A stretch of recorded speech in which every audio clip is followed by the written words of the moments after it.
spend their time when they actually spend their time listening to this show. What does it mean? It means we're winning.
Everybody, welcome to Downballot. We do this show most Tuesdays at 7:30 p.m. Pacific right here on Twitch.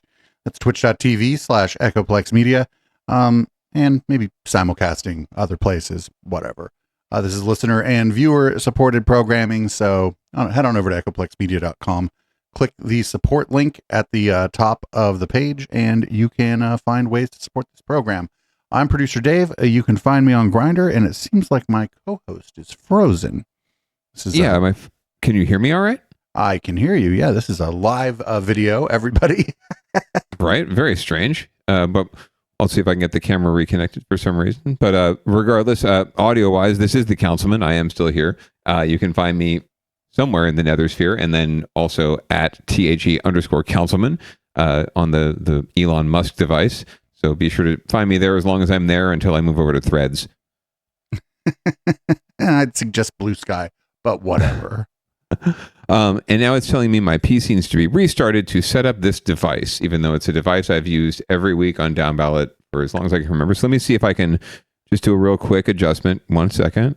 Yeah, sure. Whatever. We're just going to have a little bit. There we go. Less quality on the video, but there we go. Can you see me? I mean, it's better than it's better. It's better than it's the councilman. What's up? In full color. Hey. So now you can find me on Downballot. Anyway, great to be here. Happy 2025, everyone. Thanks for joining us for the year in review last week. Really excited to get into the derp that's happening already in the new year with you, producer Dave, as always, and great to see you. Well, what do we got for a leading off? Well, we like to talk a lot about how folks kind of make a big hype out of crime going up when really it's going down over time. And sure enough, even in a town like Oakland, where we've heard quite a bit about public safety in the last year, and if you ask, the average person on the street, they'd probably say that the town was going straight to hell and devolving into madness. Well, it turns out, at least according to the police, if you trust them, that crime was down in Oakland last year, and it was actually the safest year that they've had since the beginning of the pandemic. So we're going to learn more about that from ABC7, and we'll talk about it on the flip side. Not going to be that much safer anymore now that I live here. That's for sure. Wreck shop. Was about to say, there goes the neighborhood. Building a better Bay Area is about highlighting solutions to challenges facing all of our communities. And the city of Oakland believes it may have a solution to its public safety crisis. The ceasefire program was started 12 years ago and revitalized earlier this year. Now, city officials say it's helped Oakland have the safest year since the start of the COVID pandemic. ABC 7 News reporter Luz Pena has the story. A drastic drop in murders and shootings in 2024 are giving Oakland city and community leaders hope. A 34% decrease in the number of homicides to date, a 33% decline in firearms-related shootings. For the last 12 months, the Oakland Police Department, the city's Department of Violence Prevention, and the nonprofit Faith in Action East Bay, among others, worked together to identify over 200 of the most high-risk individuals involved in gun violence and offer them a way out under the ceasefire strategy. We can interrupt the cycles of violence, and that could include anything from temporarily relocating people out of Oakland to make sure that they're not caught in the cycle of gang violence. It could be re-enrolling folks in school. It could be reaching out to get employment training, housing. Ceasefire. Hold on. They're like, oh, we have these violent individuals. Let's just fucking send them somewhere else. Right. Yeah. That was one of the first choices, right? Let's get them out of Oakland, and that way they can go do their crimes somewhere else, their murders. Send them to Walnut Creek. Right. I heard East Palo Alto didn't have any murders last year, so maybe they could use a few. First implemented in 2012 and revitalized this year by recalled Mayor Sheng Tao. It was there in name, but it didn't have the resources. For example, the ceasefire unit within police department, there were over 30 officers that were removed from that unit. And so what we did is we put those officers back in that unit. OPD data shows property crime also decreased in 2024, as recently as last year. Yet Oakland still had the highest property crime rate when comparing it to similar cities across the country. This has created a sense of fear and impacted small businesses who say they continue to struggle as victims of crime. I got calls almost every day and talking about they're being robbed. And because of that, many people are facing a lot of issues, including, their insurance policy being, canceled. And some folks are so worried about if they can still operate in our city. Oakland faces a historic $129 million budget deficit. The interim mayor highlighted the importance of keeping programs like ceasefire funded to help Oakland thrive. This is not a victory lap. This is not mission accomplished. We are just getting started. In Oakland, Luz Pena, ABC 7 News. Yeah, they couldn't even do that story without showing the same fucking stock footage of the same jewelry store getting ransacked that we must have seen 20 times while we're Absolutely. watching. Just using that no matter what. Yeah, and it's similar to the way that, there's one burglary on one street, right? A car gets broken into on one block, and 6 or 7 neighbors go on next door and post about it separately. and you read your scroll through your feed, and it's you're thinking, wow, there's freaking people's getting their cars ripped off all over the place, and it really was just one car. It's similar to that. I think that you just hear so much about the incidents that do happen, and you don't hear enough about what's being done to prevent and what's being done to make the city safer, make cities safer, and really that just in general, crime is going down on the whole across the board over time. But very interesting to see the gentleman, I forget his name again, who was a big proponent of the recall efforts of Sheng Tao and of DA Price, talking about how he's getting complaints every day from businesses that have struggled to operate. And I'm like, really? I thought that the recall was going to solve all that. I thought just getting Sheng Tao out of office was going to resolve everything. So maybe they'll find out, and folks will learn that there's a lot more to it than just one person or one elected official. And there were systemic problems that we need to deal with that can help us become a safer community in general. But it looks like they're doing okay so far. I will point out that Oakland has had 4 murders so far in the new year, so they might be a little ahead of schedule for this year, unfortunately. And I only committed 2 of them. Oh my goodness! And that was just because of what precipitated it. That's all. I never mind. I've somebody in my ear telling me to shut up. You cannot give away your motive on live Twitch. Well, good. Well, good luck with that and dodging those charges. I mean, you'll beat the rap, I'm sure. I have nothing to say. I have plausible deniability. If they come for me, I will not give you up, Producer Dave. I don't even know you if they come for me or you. Very cool. So what do we have for winners and losers? Winners and losers, by the way, is where there are no winners unless there's somebody you were rooting for and they don't win. Correct. And there's lots of losers in this docket this week. So we're bumping this up back to the top of the docket this week just simply because there's not as much down-ballot news. But over across the bay in San Mateo County, where they're still trying to keep things safe as well, and they're a little relatively, I guess, safer, or at least traditionally or by reputation. Sheriff Corpus, as we've discussed at length over the past couple months, is dealing with some pressures from a lot of folks to resign over some escándalos. But she is defiant to the point where she's now taking matters into her own hands and taking action herself. So we're going to learn more about that from the local news, ABC7. Well, some strong words from an attorney representing Sheriff Christina Corpus, who said, quote, "There are some who unfortunately still believe that law enforcement is a white man's world." That's the basis for a $10 million claim the sheriff has filed against the county. And I-Team reporter Dan Noyes has been covering the ongoing back and forth for months now. He joins us now with the latest. Dan. Well, Stephanie and Julian, as you both know, the claim is the first step toward a lawsuit. The sheriff and her lawyer announced a news conference for this afternoon, but canceled it overnight. Looks like they're still building their case. But I've been in contact with both of them today. The Peace Officers Bill of Rights protects every peace officer, including the sheriff. Brad Gage is a Los Angeles-based civil rights attorney. Good on you for cutting that asshole off when you're talking about the Pig's Bill of Rights. Fuck you. And this guy has won many, many awards, as you can see. Gage filed accuses the county of discriminating against, harassing, and defaming a dedicated public servant because the defendants do not want either a woman or Latinx person as the head of their sheriff's department. She's being treated differently than other employees that are male and not Hispanic. Specifically, having her individual records released to the media and the public is treating her differently than others. The county has 45 days to answer the claim. If they fail to do so or deny it, Gage says a lawsuit is on the way. The claim cites several I-Team reports that raised questions about an audit of the sheriff's office performed by retired Judge LaDoris Cordell. She allowed all witnesses to remain anonymous, did not require them to testify under oath, and made several important factual mistakes. We want the names of the witnesses. We want the complete report.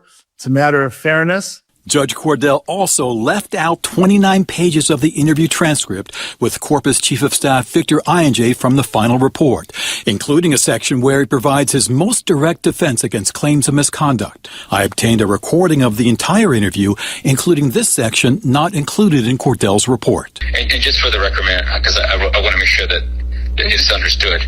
I've never, in any capacity or by myself, and I've never benefited from any deals or been representing myself as a broker or an agent. at all whatsoever. Sheriff Corpus declined my request to comment today.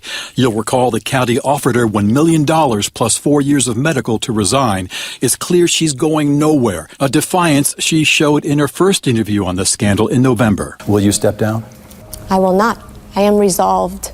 I have worked very hard to get here.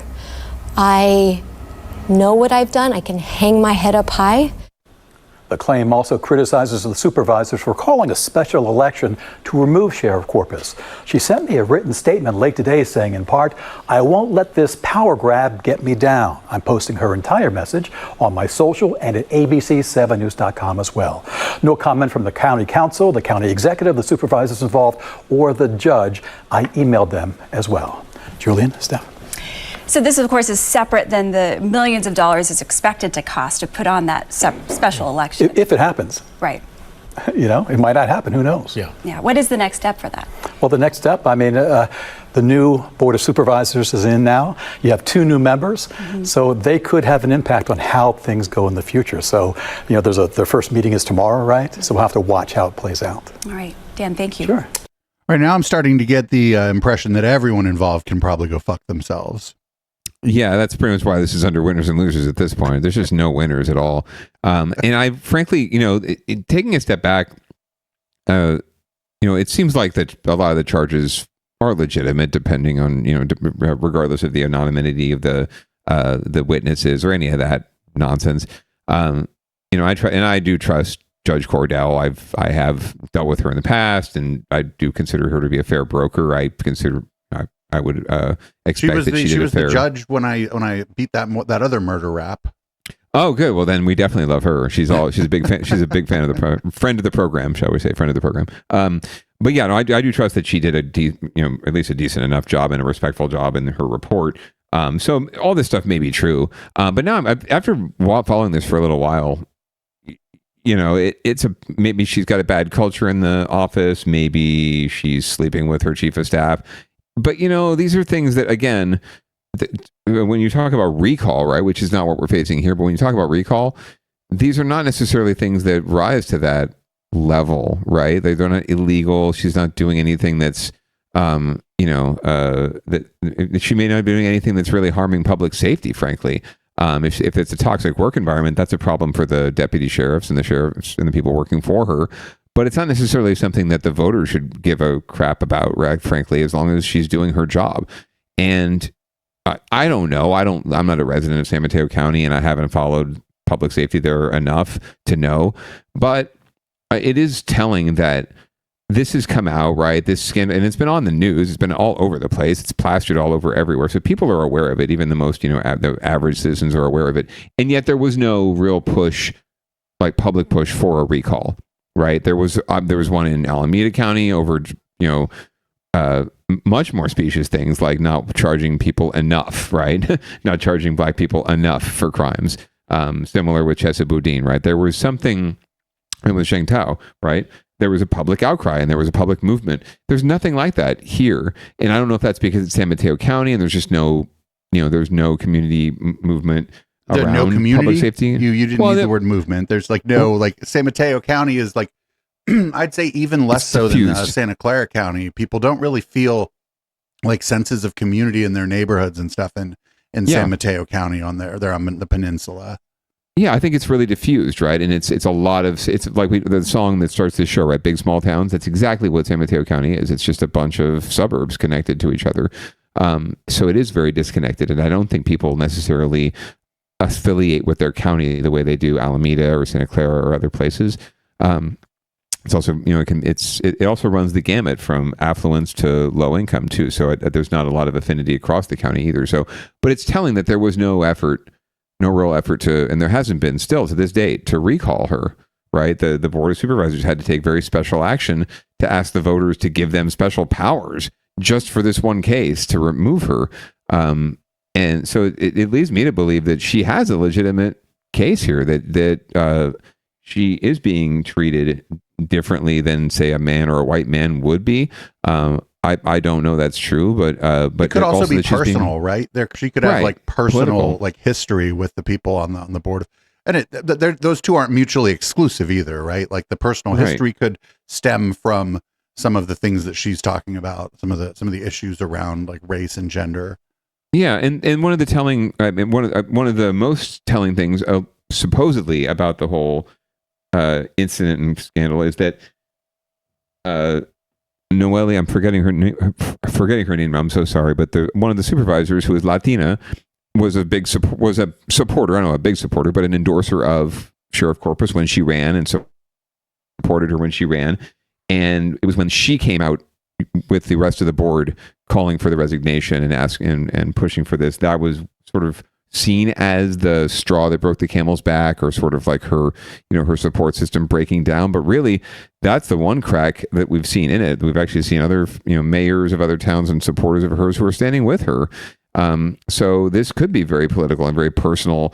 And, I think good on, I want to say good on her for standing her ground and really making them say no. Like you said, make them say no, right? Make them force you out. Make them force you out. Like she has, it's not easy to get to that position. It's absolutely not easy, especially running for any countywide office, but getting to that point in your career where you can run for that particular office and win as a woman of color, that's really hard. I can't imagine that's very easy. And if you've made some enemies along the way, I wouldn't be surprised. So it could be a very personal thing. And so I'm interested to see how this plays out. I'm really intrigued now to see how this all plays out. And formerly like a political insider too, there could just be shit that we don't know, that Correct. People aren't talking about because they can't fucking necessarily prove it. Correct. Right. And again, it could be this very personal stuff that, and then you find a way to leverage your office to make the personal political and make it more professional. So yeah, I'm very intrigued to see now how this goes. I've come I don't want to say I've come full circle, but I've certainly come to have a broader and more nuanced take on this, and of a genuine interest in seeing how it plays out. When kind of what's fucked up too is that like the recall, like the just the overall inertia of recalls in the state of California is pretty strong. So yeah. I think I don't know if it's going to be the case if it goes through or whatever, but I think a lot of people assume that if there's a recall on the ballot, even if they don't know anything about it, I think the assumption probably is that there's a damn good reason for it, even if they don't know what the fuck the reason might be. You have to assume that's the case, given the success, especially of recent recall efforts that have been. I mean, my assumption is the other way. My assumption is like that, just fucking no. I mean, there's got to be, I've got to know something. Yeah, I've got to know that it's true, and I've got to think that it's important for me to even consider voting yes on a recall. Yeah, I have not. I've been around politics here for many years, many moons, and I have yet. I even cut my teeth on fighting a recall here in San Jose of a council member who, at the end of the day, when it came down to it, eventually I would end up not even supporting or really liking all that much. But at the time, the recall effort was based primarily on preferences and personal vendettas and singular votes and issues that subdivide communities, but nothing that rose to the level of removal from office, of failure to do their job, abdication of responsibility and of leadership. Right. None of that has happened. Any of the recalls I've seen or we've seen since we started this program have fallen into that category. When an elected official commits crimes, right, and does things that are illegal, right, and that are breaking their oath of office, typically they're called out and they resign themselves, right, or they're fired somehow, right? But usually they resign in disgrace and walk away. That's what happens when those things occur, just like we saw in the recent council member malfeasance, right? He walked away. Like, it took him a second. Well, I mean, he walked away into a jail cell. Correct. Yeah. And kind of, but you didn't need a recall at that point, right? It didn't need to go that far, right? There were grumblings about it if he didn't step aside, but the world conspired to, or the world, worked as it should, and he had to step down because he was in jail. So, yeah, I have yet to see a recall in my time that has been legitimate, that has gone to the ballot and was legitimate, had legitimate concerns attached to it. So I would vote no every fucking time unless there was some compelling reason. Yeah, the only one that came close was Sheng Tao, and I would have been probably a coin flip if I would have been in Oakland at the time. Yeah, and even that's, but for me, it was based primarily on some of those campaign finance allegations and some of the backroom dealing stuff. Like that I can understand. But just, not sentencing in a way that you think is appropriate is not a reason for recall. That's a reason to run someone in the next election. Speaking of arrests and sentencing, we got a story out of San Francisco that which SF supervisor is pushing for mass arrests in the South of Market area. My God. Well, it is luckily, at least in one case, luckily it is the supervisor for the SOMA. So at least they're talking about the area that they represent, not someone else's. But we're going to find out real soon who it is. A new plan to address San Francisco's drug crisis. Tonight, one city supervisor demanding change, calling on city agencies to launch a mass arrest, detox and treatment plan to deal with drug use and drug dealing. So my guess is if they did that, they'd get the first part. Criminal justice interventions are life-saving interventions. And that guy looks like he'd have played a bad guy on Burn Notice. What the fuck? What's he doing in San Francisco? He belongs in Miami. A demand for change on San Francisco city streets. Good evening this Friday night. I'm Christina Rendon. And I'm Alex Savage. That new plan from San Francisco Supervisor Matt Dorsey calls for more than 100 arrests to be made every single night to hold people accountable for what he describes as drug-related lawlessness. New at 10, KTVU's Zach Soss joining us live here in the studio after speaking with the supervisor tonight. Zach? Yeah, and Supervisor Dorsey pushing for that proposal after watching, he says, more than 200 people in his district loiter and use drugs every night. Dorsey says allowing rampant drug use to go on is hurting local merchants, area neighborhoods, and importantly, those struggling with an addiction. What we're facing is a level of public drug use and drug addiction and drug markets that's unlike anything that we have seen before. San Francisco Supervisor Matt Dorsey calling on several city agencies, including police, to help come up with a plan to step up arrests of drug users. Dorsey says new laws on the books, including Proposition 36, have opened the door to treatment-mandated felonies. Now, obviously, if we're going to make an arrest, it should be a life-saving intervention. We should make sure that there's... Well, that's how arrests usually work. And medication. Correct. And opportunities for recovery available. The San Francisco Public Health Department, Fire Department, Sheriff's Office, and District Attorney's Office also being asked to weigh in on his letter of inquiry. What we need is a coordinated strategy. What we know is right now there are 200 people who are going to be engaging in illegal drug use on a quarter-mile stretch of 6th Street tonight. In response, the San Francisco AIDS Foundation, which provides substance abuse counseling and operates harm reduction sites in the city, including the distribution of clean syringes, Narcan, and drug testing strips, coming out against the plan. In a statement, Foundation CEO Tyler Tamir saying in part, quote, reports of an initiative advocating for mass arrests along the 6th Street corridor as a pathway to treatment or detox are deeply concerning and counterproductive. Decades of research have shown that criminalizing people for their health conditions or circumstances perpetuates harm rather than fosters recovery. Forced treatment under the threat of incarceration undermines trust in health services. I would challenge them to show me the studies. I think what people...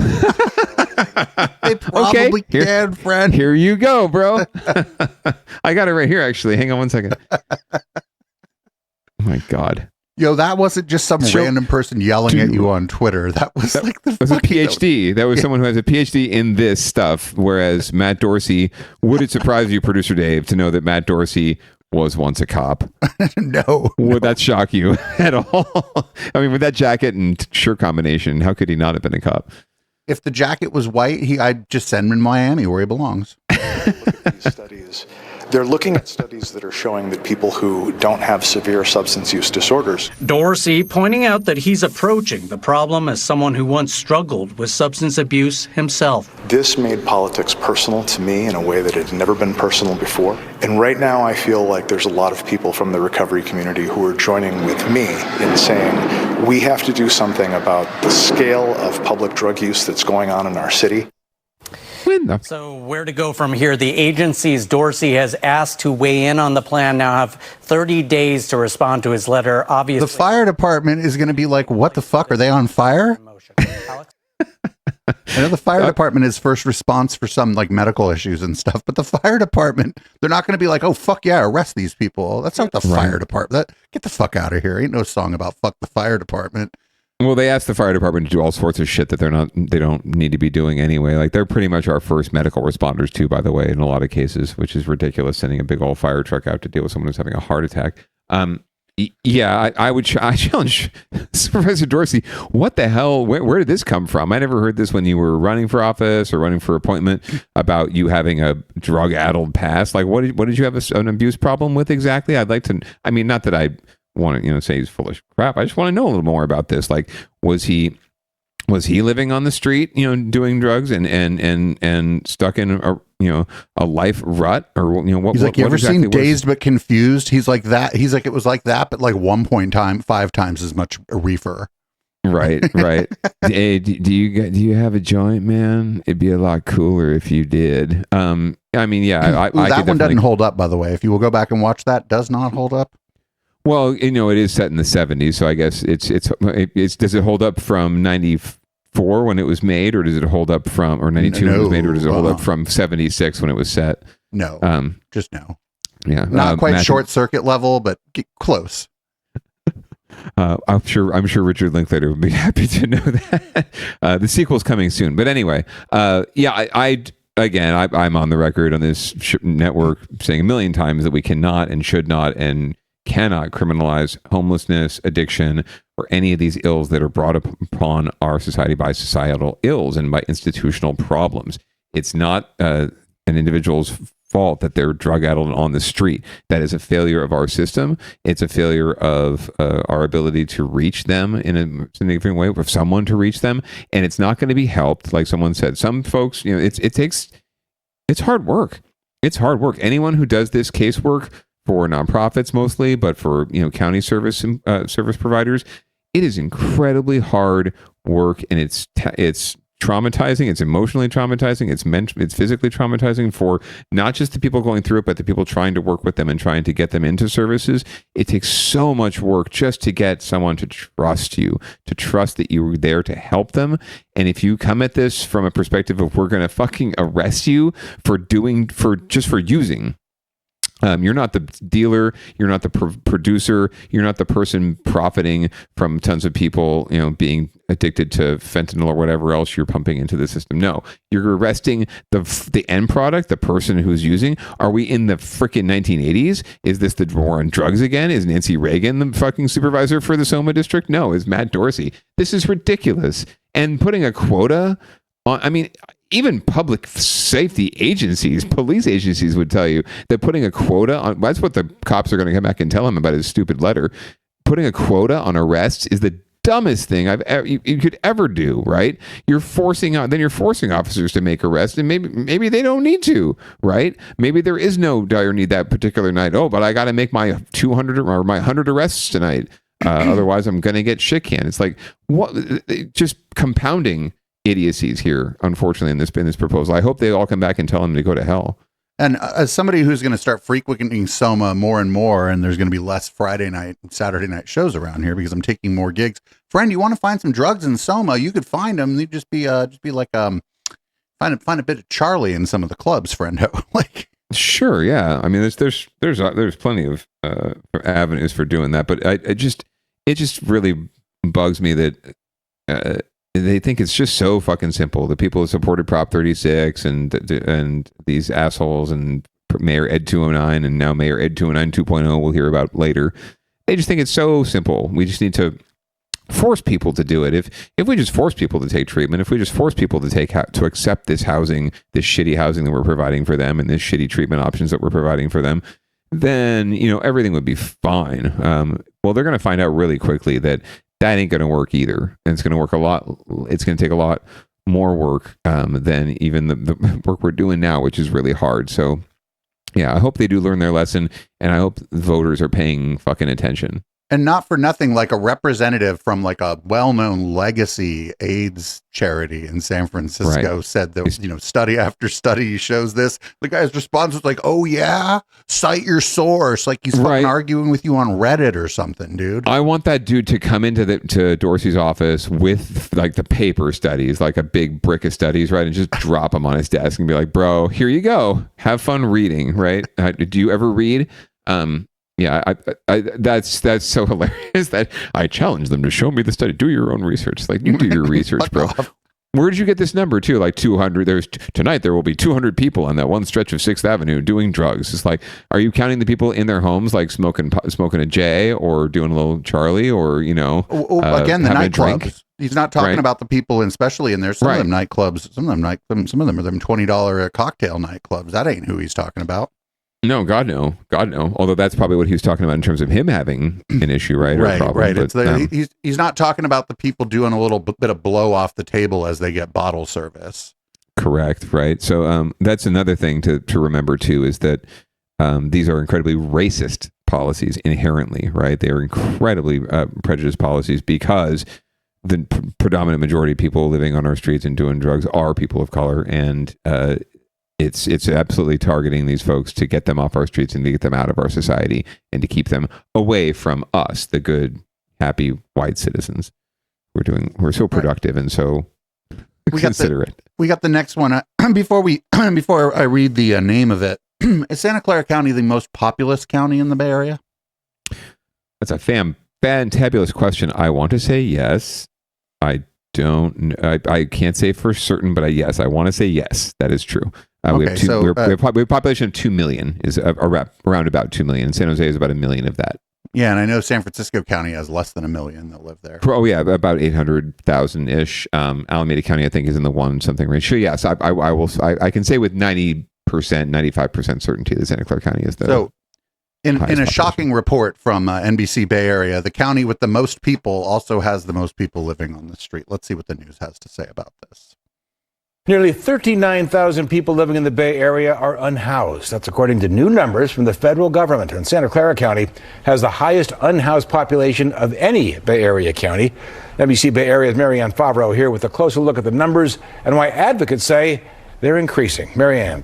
Terry, there are an estimated 10,400 homeless people living in Santa Clara County, and advocates say the number is growing in part because people are getting priced out of housing, and some are on the verge of getting evicted. For dozens of people, this encampment off Taylor Street in San Jose is home.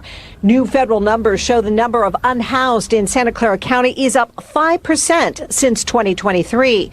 Homeless advocates say they believe there are even more unhoused living in the county than the more than 10,000 the federal government counted. And many people grew up here. It's just people getting priced out and people who are going through a lot of evictions. And they end up on the streets. And when you talk to people, it is constantly like, where are you from? And they're like, I used to live right there. Like, they are camping right near their kids' schools or the building that they used to live in or the church that they used to go to. Across the Bay Area and in the state as a whole, about 2/3 of homeless residents live on the streets, while the rest stay in shelters. Robert Aguirre lived on the streets in San Francisco and San Jose for 20 years. He says more needs to be done to end the cycle of homelessness. I think one of the things that is creating an ongoing problem is that we're not really talking to the people that are needing the housing. We're talking to consultants or to people that have worked in nonprofits that they themselves have never been unhoused. And so they don't really understand the barriers that are set. Homelessness is on the rise across the Bay Area. In Contra Costa County, it increased by 20% compared to 2023. San Mateo County saw a 15% increase, and the number of homeless in San Francisco is up 10%. Homeless advocates say the pandemic, drug and mental health challenges are also contributing to the problem. A new count of the unhoused is expected to take place in the Bay Area later this month. Marianne Favreau, NBC Bay Area News. They could have just said at the beginning, Santa Clara County is the most populated county in the Bay Area. Yes, local news does not necessarily do statistics very well or averages or things of that nature. And I mean, most people don't, frankly, grasp those kind of things. So they're talking about gross numbers, right, as opposed to percentages. Did you know that there's more murders in California than in Alaska? Holy shit! We need to do something about this. We need more cops. honestly. Oh no, there's way more cops in California than in Alaska too. Oh, then we need less cops. I mean, actually, I think we do, but regardless, yeah, they don't really grasp averages, things like that, of that nature. I mean, bottom line, there's a shit ton of people unhoused, right? 39,000 Bay Area wide. That's a lot of people, regardless of how we're breaking it down. And the numbers in Santa Clara County are not good, right? And everyone's got a shitty track record right now. So I don't think there's anything that any one county is doing differently or better or worse than any others that are making them have more or less unhoused people. It's just across the board, region wide, statewide, we are in a massive crisis, and we've been there for quite some time. So, what are we going to do about it? How are we going to get out of it? I don't know. I do know that if we don't really get on the same page in terms of the most important thing, which is just getting people dignified housing, we're not going to get anywhere.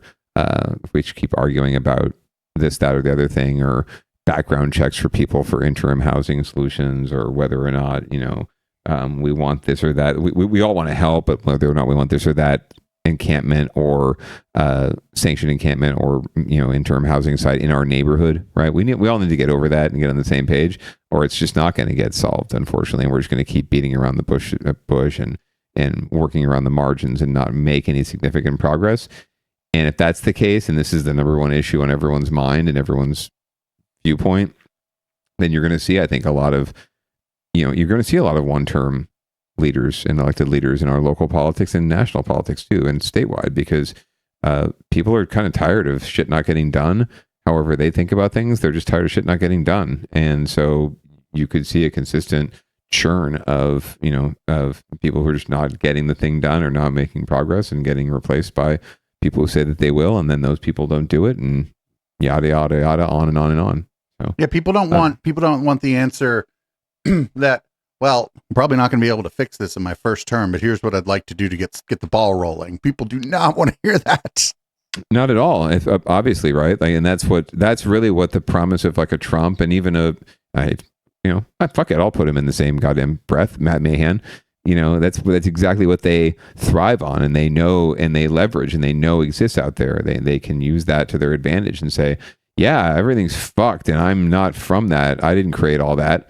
Daniel Lurie, right? Same thing. I didn't create all that. I'm not from City Hall. I didn't create the mess, but I know how to clean it up, and I'll come and do it.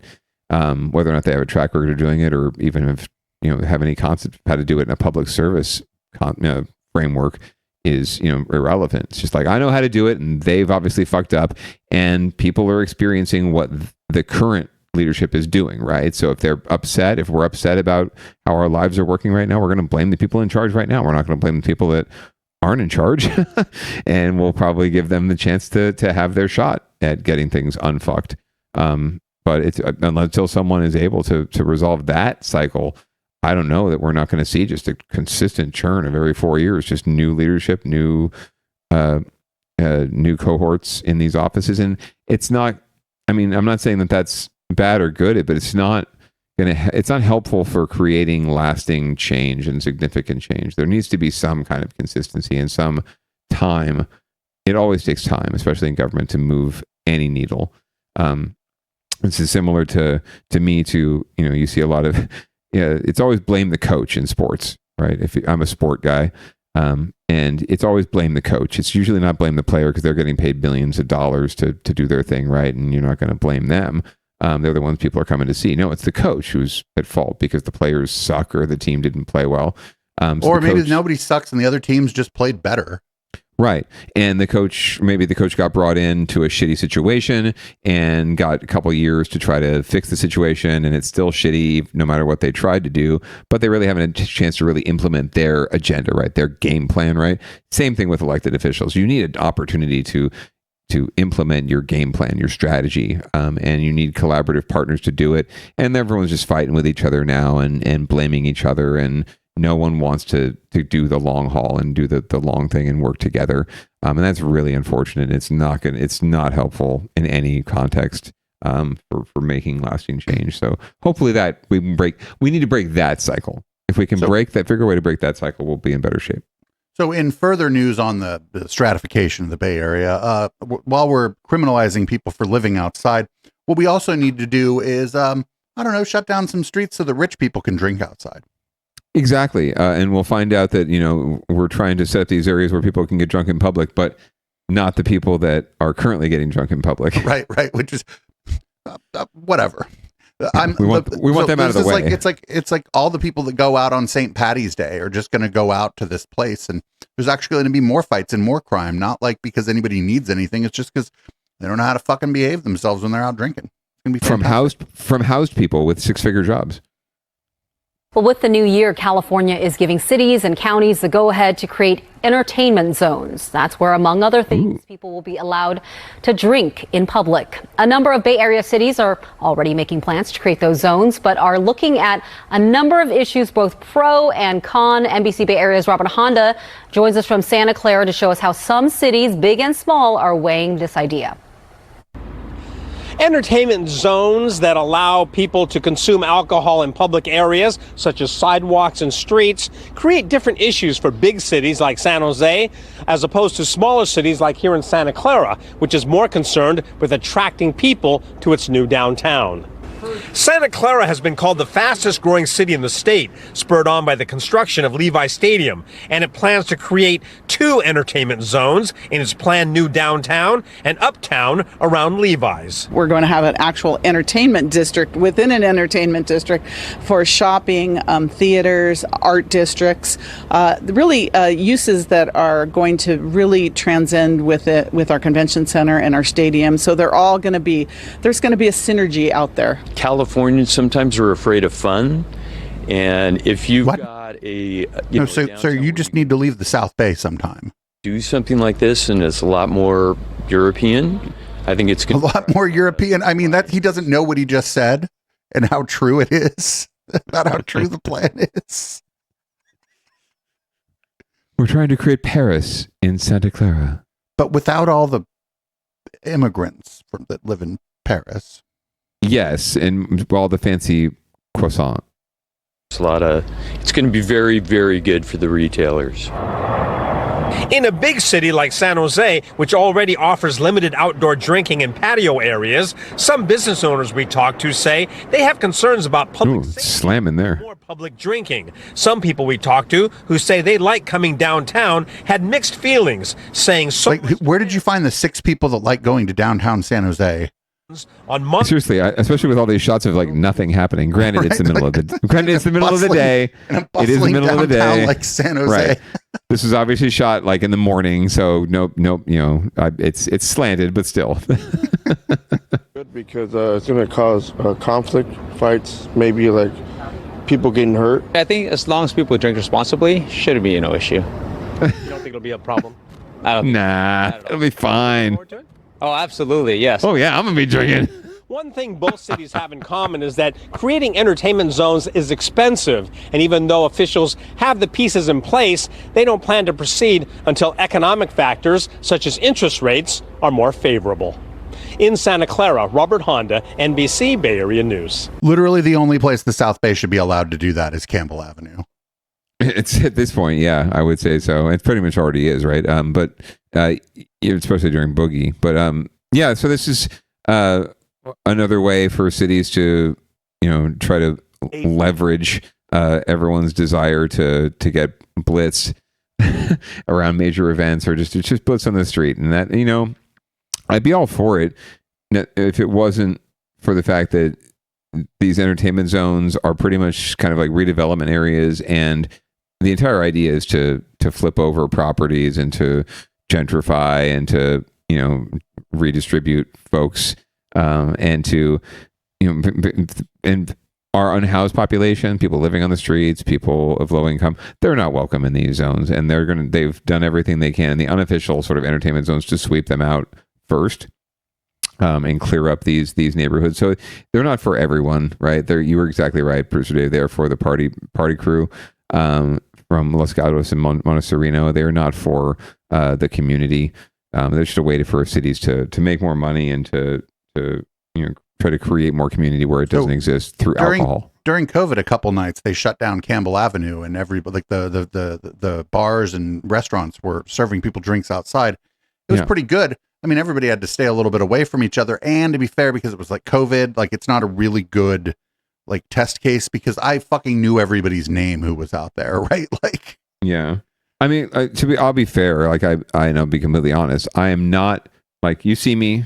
I love a good beer. I have no problem with a good beer, but I'm not a drinker. I'm just not an alcohol guy. Like I don't need that to have a good party, right? I'm a smoker more than anything else. But so I'm a little biased in this situation. And right? To Are me, they going to let you smoke weed in these fucking entertainment right? zones? Like, can I do a little blow like on the street too? Like, you know, not that I would do that, but can I just pop a joint? Can I pop a spleef on the street? Like, is that okay? It's legal in California now, right? Can I do it on the street? We're gonna have cannabis cafes. But my point is, like, it seems to me that this is all. Mayor Gilmore talks about theaters and nightlife and art and all this, you know, highfalutin shit. And really, this just seems like an excuse to let people get fucking drunk in public, like and to drink more and to spend more on alcohol. And that just, to me, I appreciate alcohol, I appreciate beverages, but like to me, this just seems like I thought this is what like street parties were for. Was that like you do this a couple times a year in the entertainment district to like let people blow off steam and have fun and have a beer outside on the street. I thought that's what the street party was for. Well, what this is not like a policy so much as it is like a tax incentive. Basically, they're trying to create like a business district where the businesses tax themselves a little bit, and then the state kicks in some money through matching programs to provide resources for them to like shut down the street, to pay the cops to shut down streets, things like that, right? And to pay for all these things that they would normally have to pay for to do those special events like Boogie, right? This would subsidize those events, right? And make and give sort of a blanket approval to do these things, so they're not having to apply. The idea is they're not having to apply regularly for permits and having to do all this shit, right? And they have resources to put the events on. So it's really just a way to help cities have more drunken parties and get more revenue and allow more people to do it. I mean, people do it. It's popular, so it's not like I can't begrudge the people that want to go out and spend all their money on natty lights and get wasted in public drinking piss beer. But you know, that's going to be what most of this is. And is that really the kind of like vibe we want for our towns, or do we want more of an elevated vibe? Like, can we get more like live music permitted on the streets and block parties permitted to have live music or performance art, right? Things of that nature, right? With maybe alcohol or weed or whatever, you know, but not making that the whole thing. Like, it seems like that's the thing, is like, we're gonna let people drink in public, and that's gonna create this sense of community, and that doesn't create community. Well, we're gonna move on to Palo Alto now, and apparently there's a fucking lawsuit brewing about a paella recipe, and I have no idea how the news is gonna cover this. This is so downballot-y. War over trade secrets in Silicon Valley is headed to court, but it's not between rival tech companies. It's between restaurants over recipes and other valuable information. NBC Bay Area's Robert Honda joins us from Palo Alto over what you could call the case of the potentially pilfered paella. Oh, get the fuck out of here. He did it. He went there. Palo Alto, where a new restaurant is scheduled to open later this year, but it's being started by a couple headed to court after a restaurant chain they used to work for accused them of stealing recipes and client information to open this new business. Wait a minute. Okay, so like, well, hold on. Client information. That means I know Jill and Bob who come to dinner every Friday, right? It could be like a email contact info too, like a newsletter list of some sort. Barcelona started in Spain and now operates a small chain of popular restaurants, including 3 in the Bay Area. But I've heard of them. Trade secrets lawsuit, first reported in the Mercury News, Teleferic is accusing a husband and wife who worked for the company for years of stealing recipes and customer client information on their way out and using them to launch their own restaurant, the Macarena, which is opening in Palo Alto later this year, close to a Teleferic restaurant. Customers outside The name of their restaurant is so fucking stupid, you have nothing to worry about. They hadn't heard about the lawsuit, but on principle, the accusations sounded bad. Take a risk, take advantage of people, take your chance, profit if you can. She will not be dining at Macarena. Stephen Clark says Teleferic will have to prove the company actually downloaded the information, and more important than the recipes, client information. Because recipes in general are very similar and chefs do tend to copy other chefs, that's a different situation. Yeah, there's like a community around like fucking chefs where they share information with each other. Yeah. Correct. And it's not as though, I mean, paella is something that's been around for ages. So it's not as though there's like some sort of secret sauce for anyone's particular paella. You stole my burger recipe. Get the fuck out. Right. You use saffron. No, I used more saffron. Clark says the Macarena owners will have a fight on their hands since the lawsuit also accuses them of violating confidentiality agreements. What the owners of Macarena are likely to say is that we did not steal anything. Yes, we had information that we had from this job and others to make our new restaurant better. And I think that's okay. But when you get to the point of downloading and taking proprietary information, that's where it becomes problematic. And a little confusing. I guess it would be difficult to prove in court. And is it actually a legal issue? Who is this lady? I like her. She's reasonable. They are addressing the lawsuit privately. An attorney for Teleferic also declined to comment, but did say there is no court date set yet. In Palo Alto, Robert Honda, NBC Bay Area News. So if they like walked out with like the mailing list, okay. Yeah. But like, I don't even know how you prove that.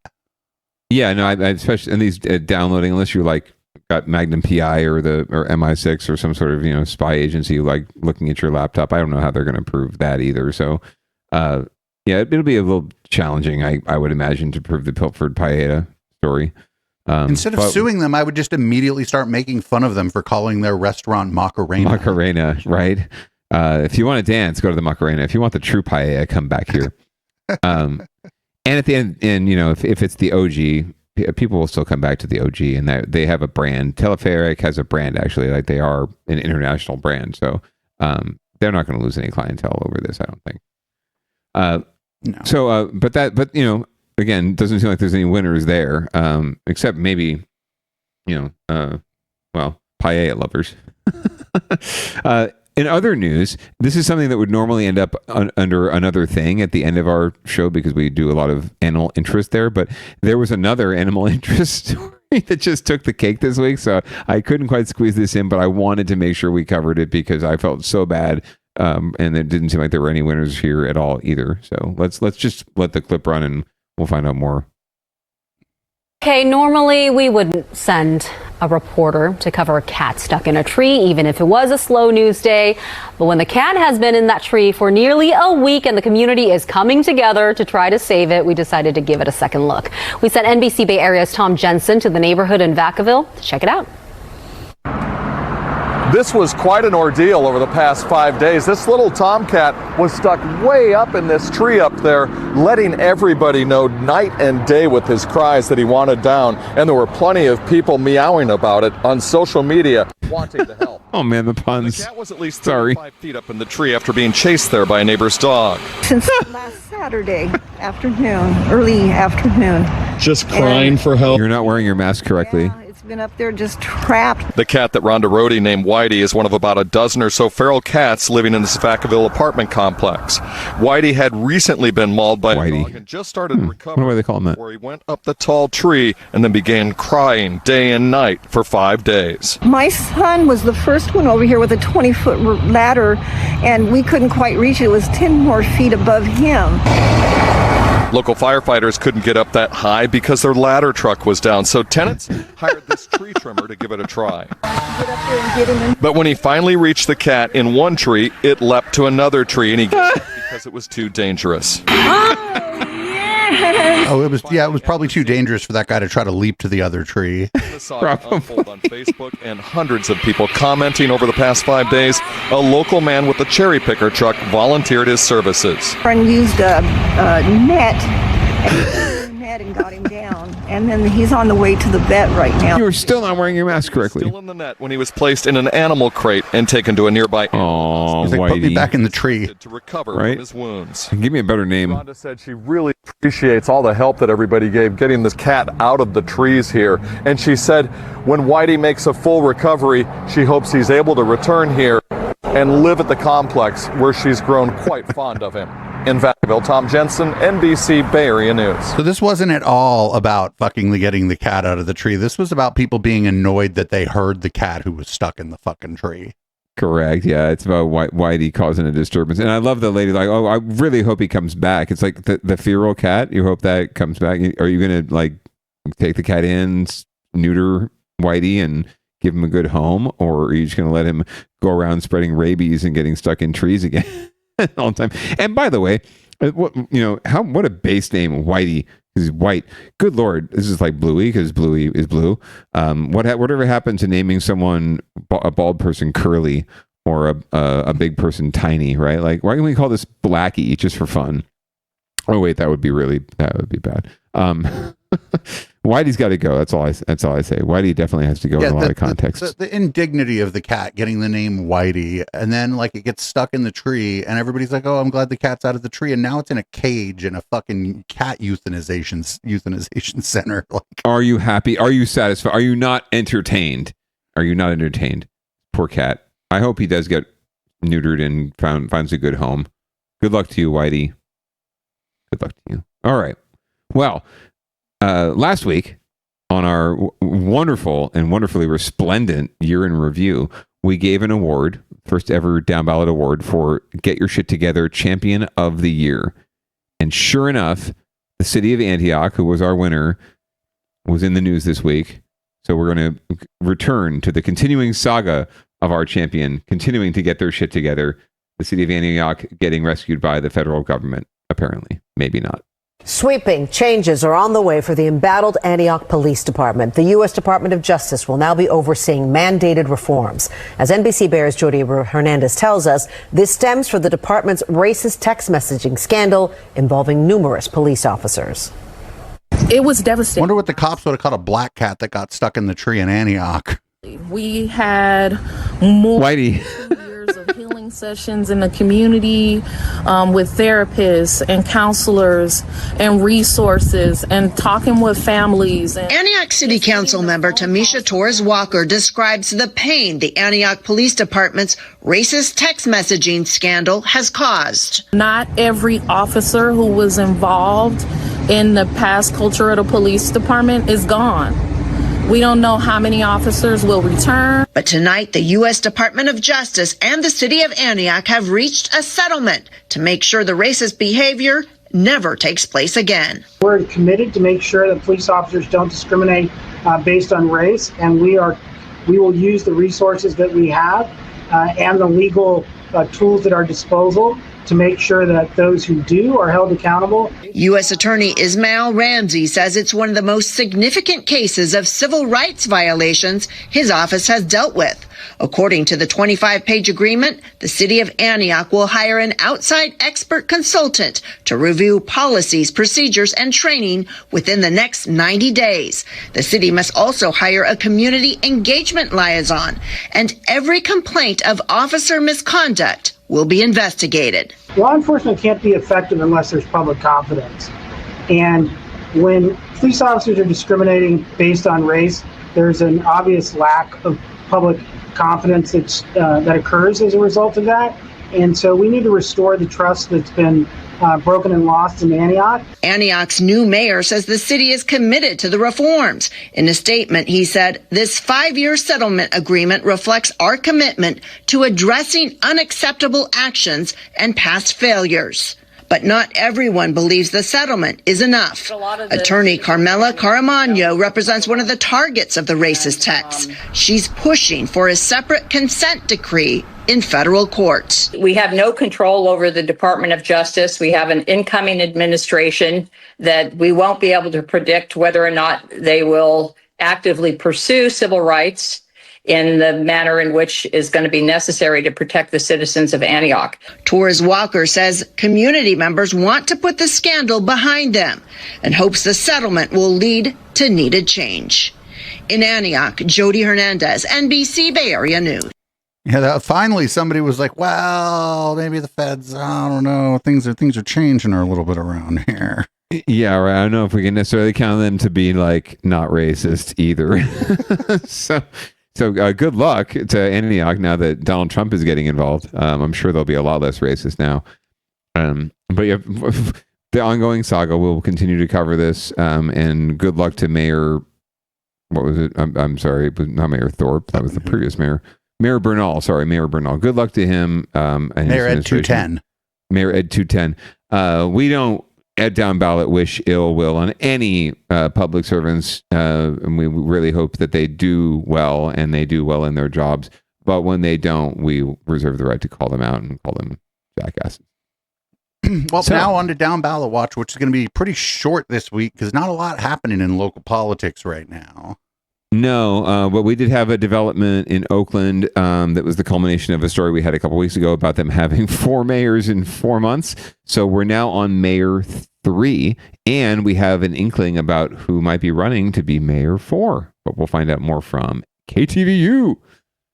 After months of speculation, Congresswoman Barbara Lee officially files paperwork for a potential mayoral run. Good evening. I'm Claudine Wong, and we begin with the city of Oakland swearing in its 3rd mayor in the past 2 months today.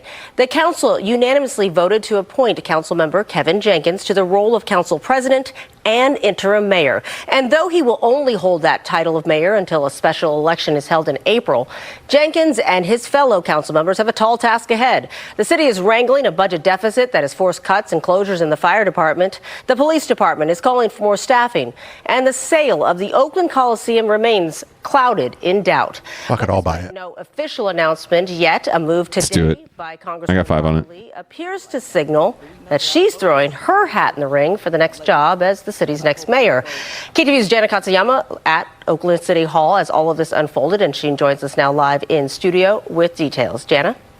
Yes, Claudine, Congresswoman Lee's paperwork was filed. This was just the preliminary first step. She is not officially on any ballots yet. But this all just happened as the city council began their special meeting today with a lot of leadership changes that was decided right there in City Hall.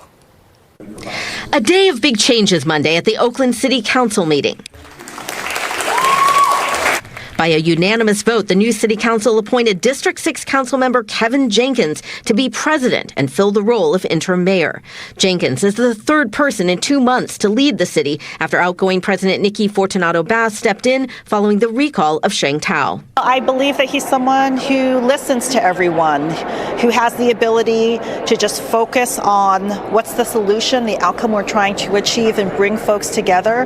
That will be really important over these next 4 months until our election. Councilmember Noel Gallo was appointed president pro tem to lead the council meetings, also by a unanimous vote. The council has 3 new members. I'm able to sit next to Noel Gallo, legendary. I'm really grateful and looking forward to working alongside my amazing city council colleagues. I reject factionalism, score settling, personal aggrandizement. If we don't work as a team, we're going to fail.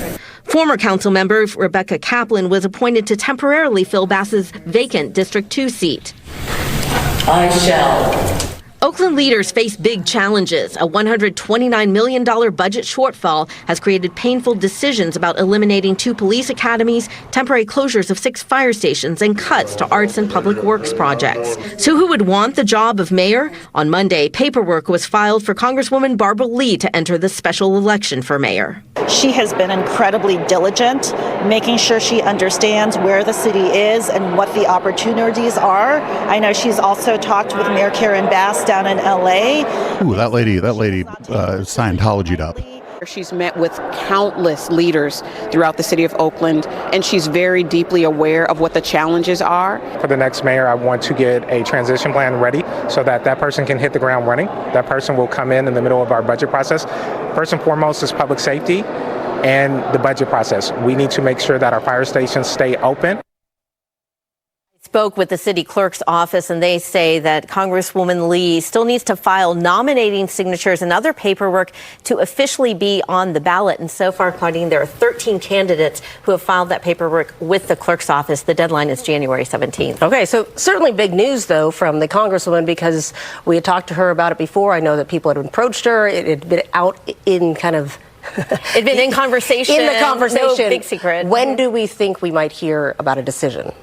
Well, we reached out to her campaign. They said that she's not making any statement today, but that they do expect that she will say something later this week. So we will be waiting for her. Standing by. And then, of course, with Jenkins, now the interim mayor, what happens to his seat? Well, one thing that was surprising is I was expecting somebody to be filled in that District 6, which actually covers both the Coliseum into Eastmont and up into the skyline area of the Oakland Hills. I was told by council members who said that his staff will remain in place, but that seat will remain vacant until April when he is relieved of his interim mayor duties. So there really was some concern, but with the staff there, they're hoping that will be enough to fill and bring some of the constituents' concerns to the larger council. Yeah, that would be the concern on how they tell people what they need in that district. Exactly. All right. Lots to change and lots to keep watching. See what happens. What a strangely drawn district. Yeah, what's just strangely drawn world we have anyway. But yeah, it's Councilmember Jenkins does not cease to be the representative for his district, so there's no need to have a replacement for him. He just simply is in a different, appointed role at this point. The president of the board of the council is not an elected position, nor is interim mayor. It's just appointed by the council. So he still has his role and shouldn't lose that. There's no need to have an election to replace him. So if musical chairs. When he was being interviewed, right? They said, "Do you want to run for mayor to be permanent mayor?" He was like, "Fuck no." Fuck no. And then they're like, "Oh, we're going to appoint you in the interim." Yeah, without saying it. And I think, and frankly, more than likely, it was a unanimous call, and it seemed like very, non-controversial. So more than likely, this was all worked out behind the scenes in advance, and it was known that he was not interested in running for the seat anyway, because that would be a big, red flag right there in terms of appointing him. We're going to see that in city of San Jose when they appoint someone to fill the District 3 seat until the election. It's not going to be deliberately anyone who is running for the seat. They're making sure that that's not going to happen because they don't want to give an unfair advantage to anyone in that race. So we shall see how this all plays out. There is going to be a special election to replace Nikki Fortunato-Bass, so we'll see how that goes, and we'll follow that one as we get closer to it. But yeah, lots of special elections happening throughout the 2025 But every season, election is special. That's true. That's very true. Especially the one we just had, where we had our good friend Mayor Ed 209 here in San Jose, Mayor Matt Mahan, now has a buddy in the Bay Area mayoral scene. They can be like buddy. You know what? Let's let the venture capital class just run the whole place. See how that goes. Why not? I think all the white button up shirts with no ties we can possibly handle. Anyway, so Mayor elect Daniel Leary is about to take office, and he organized a weekend of basically trash this last weekend in various neighborhoods throughout San Francisco, trying to show that he's going to get to work cleaning up the city right away. So here's more from ABC7. San Francisco is about to welcome its new mayor. Ahead of his inauguration on Wednesday, did you see the look on her face? Is spending a lady, your face giving you away. San Francisco is about to welcome its new mayor. Ahead of Did you see that? Yeah, I was telling you, good catch. I was like, I'm kind of sus about this guy. Maybe. Oh, shit, I'm on the news. One more time. San Francisco is about to welcome its new mayor. Ahead of his inauguration on Wednesday, Mayor-elect Daniel Lurie is spending the weekend getting his hands dirty, and it has some of his constituents hopeful about the future. She definitely doesn't buy this at all. Clutching an orange bag, picking up trash. Mayor-elect Daniel Lurie spent part of his weekend with the that's on whitest private tennis shoes. property. Wait, that's on private property. Look how white property. his tennis shoes are. Can you just look at how white this man's tennis shoes are for 1 second? Like, who has tennis shoes that white that didn't just come out of the box? And why are you honestly? out there? I thought you were going to beautify the city. You're out there cleaning up somebody's private property. Right. Blue Water Towing. They're coming for you. With Teslas. There's Teslas. Part of his weekend beautifying San Francisco's Bayview and meeting his constituents. Bye. Working in the community, that's a good thing. So we see you trying, so let's see what happens next. The Bayview is just one stop on Lurie's weekend of service. Hosted by multiple city nonprofits, the incoming mayor and his team held cleanup efforts with hundreds of volunteers at Ocean Beach and the Fillmore. Hi, everybody. We're out here at the Ocean Ale House in Ingleside. We're getting people drunk before they go out clean the streets. Educator shared her hopes for the new administration. He continually support families, children, educators, and we'll give him support when he supports us. But we're going to support him anyway because he's our mayor. We want to do well, period. Bill Lee, a former longtime city administrator, has worked under 5 different mayors and says Did you see that? Bill Lee has 2 iPad Airs.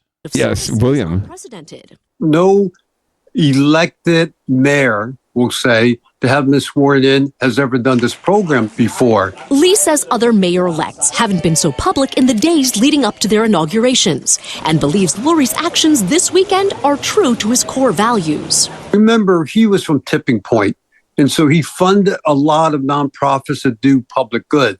And I think he's trying to send a message, look, this city has to be clean. I don't mind going to the Bayview, Fillmore, to the Mission or China. I don't mind seeing black people. Re-beautify the city.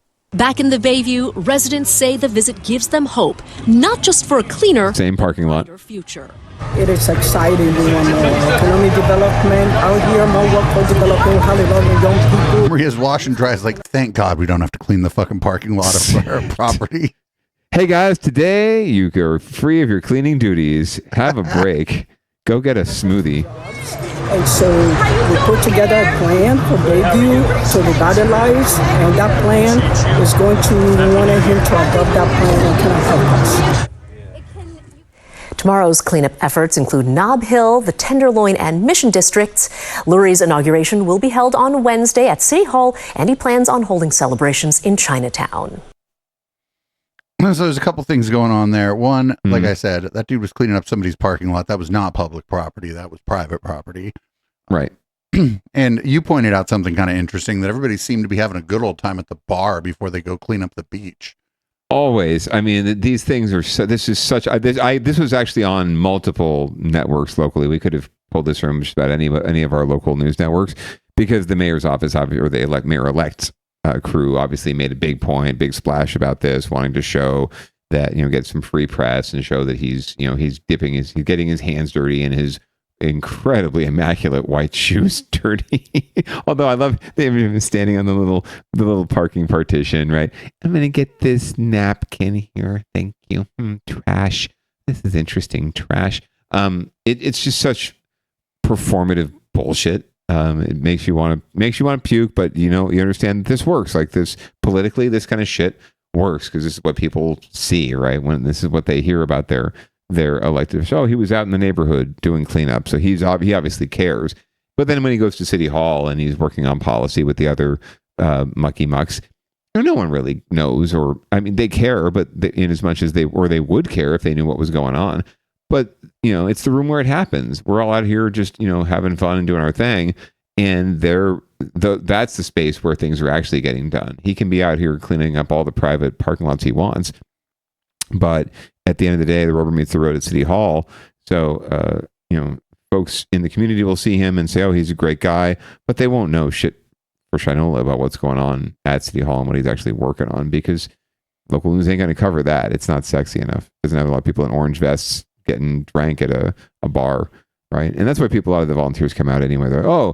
They're offering, pan dulce, or everyone gets a free drink ticket. I'll come volunteer and pick up trash for a half hour and talk to my friends and pick up 3 napkins and call it a day. I've seen the bags at the end of those efforts. These barely used trash bags, right? There's one guy or 1 or 2 people who just fill up their bags. They're there for the cleanup, right? They're there to get things done. And then everyone else is just there to hang out and say, oh, I volunteered. I did my part. And they picked up 2 pieces of trash. It's sad. It is. Anyway. So we have another thing. And this is, you're right. This is I saw this and I was like, I don't even have to add that to the list. I just can't. I mean, the intro here is the headline, and then the intro here is just going to sell it. I really don't have anything to say other than just watch the clip and we'll celebrate it. Always something to celebrate at the end of this show. Now to a bizarre DUI arrest involving a Rolls Royce, marijuana, and a malnourished monkey wearing a onesie. The sick infant is now being treated at the Oakland Zoo. KTV's Joey Horter joining us live with the unusual arrest and the monkey's long road to recovery. Joey. Yeah, Christina, this poor little monkey, no more than 6 weeks old, according to the Oakland Zoo, and is very sick. This young, malnourished, and endangered spider monkey is under the care of the veterinary team at the Oakland Zoo. But the 6-month-old's road to Oakland came with some bizarre turns. It's a first, and I don't believe I've seen it anywhere else. California Highway Patrol says the officers pulled over the speeding driver of this $400,000 Rolls-Royce Ghost on Highway 99 North in Madera County on Monday. Inside the car, officers would find marijuana, a driver they say was high on pot, and the icing on the cake. No. The investigation, the officer heard a noise coming out of the driver's jacket. When questioned about it, the driver unzipped his jacket. Inside, a very little monkey in a pink onesie strapped to the stomach of the driver. Ali Mused Adel Muhammad of San Bernardino County. The Oakland Zoo now has the fever. That is a very San Bernardino thing to do. I just... under quarantine for a respiratory infection and issues with her skin and coat.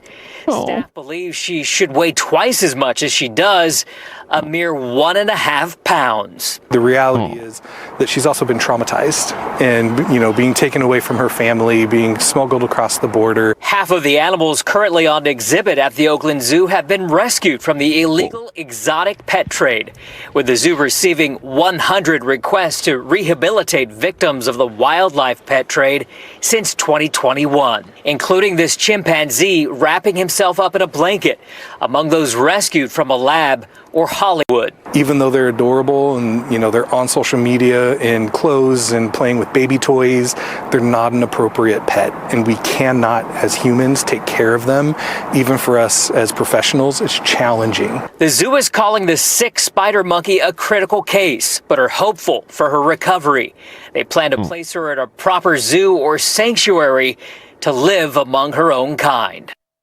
As for the driver, he's already out of jail, but could be facing additional charges for wildlife trafficking. Spider monkeys are illegal to own here in California. Christina. So we know this monkey is now being rehabilitated and being taken care of. Can zoo visitors go see this monkey? So you can't see her at all at the zoo. She's being treated in their on-site. She's a patient, not a fucking... What the fuck, lady? It's not an exhibit, yeah.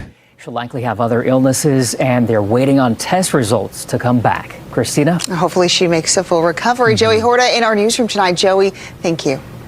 Fuck everybody involved in this, except for the guy in the fucking Columbia jacket and the monkey. Right. The news lady's like, oh, can we go looky-loo at this sick monkey? No. Oh, for fuck's sake. They're trying to recover. You probably get it sick. There's a lot of holes in this story that I would love to see filled. Like, where did this guy get the $400,000 Rolls Royce? Why was he trafficking the monkey? Like, what was the motive? Why was he taking a monkey and a bunch of weed up to Lodi? Correct. Like bags, right? That looked like like a pound maybe of herb. And why was he getting high on his own supply if he was dealing that much weed, right? But anyway, very, very interesting, very many holes and very down ballot-y at the end of the day. But good luck to the monkey. I think hopefully that will be the winner in this situation, is that the monkey gets healthy. Hopefully the monkey ends up okay and gets her own Rolls Royce one day.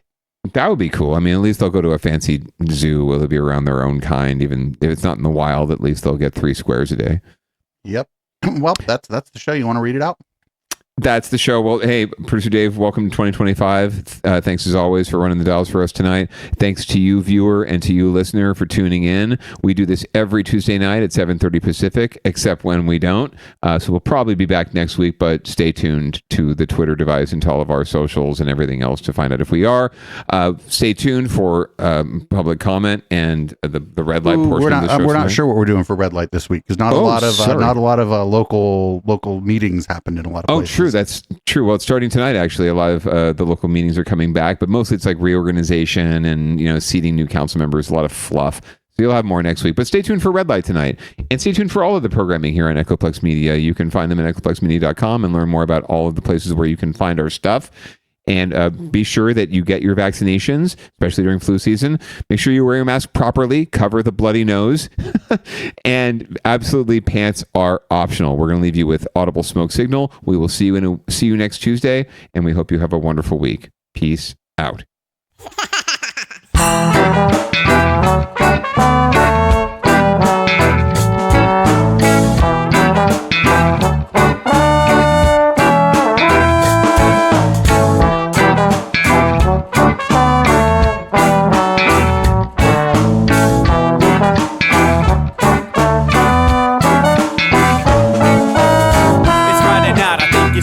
get the party started. Pick up my phone just to check and see who's calling. Dress up real nice for the ladies at the bar, and I'm driving in my car just to get to where they are. Here at the local scene is where I plant my feet. It's where I smoke my cigarette and I hold my drink. I look at all my friends, they're all blazing greens. Here at the front of the stage, waiting for MTV. Where are those guys who's standing next to me with a pipe in his hand, ready to blaze for me? About 5 minutes later, we're all singing Queen. Now get the fuck up on stage, man, rock the scene, yeah. We do what we want, and what we want is to jam. So sit back and enjoy the band. We do what we want, and what we want is to jam. So sit back and enjoy the band. Enjoy that band. I turn and head back to the bar for a refill, man, because you know where we are. We're headed out to the car to smoke another one and another one. Now just when the magic starts kicking in, I hear relapse playing, you know it's time to head in. Alright everybody, now it's time to grab a new drink. Spark it if you got it and then pass it to me, yeah.